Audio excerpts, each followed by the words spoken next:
అమ్మా హెడేక్ గా ఉంది. బాబు ఐస్ బాగా స్ట్రెయిన్ అయ్యాయి, రెస్ట్ కావాలండి. ఒరే, ఆ మొబైల్ పక్కన పెట్టు, మళ్ళీ హెడేక్ వస్తుంది. ఏం కాదమ్మా, ఆల్రెడీ తగ్గిపోయింది.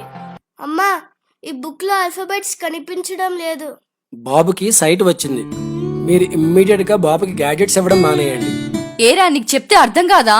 ఆ మొబైల్ పక్కన పడే. స్పెక్స్ ఉన్నాయిగా, ఏం కాదు. అమ్మా ఈ స్పెక్స్ కనబడటం లేదు. నైట్ అంతా ఇక్కడ పెయిన్ వస్తుంది.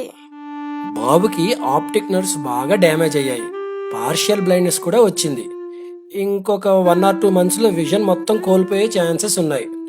ఇంకా మనం చేసేది ఏం లేదు. అమ్మా ఇంకా నేనేం చూడలేనా? చూసారా, ఈ గ్యాడ్జెట్స్ మొబైల్ గేమ్స్ వల్ల జరిగే నష్టం ఈ మహమ్మారి ఎంత వినాశనానికైనా దారితీస్తుంది. పిల్లల్ని వాటికి దూరంగా ఉంచండి, వారి కళ్ళని కాపాడండి.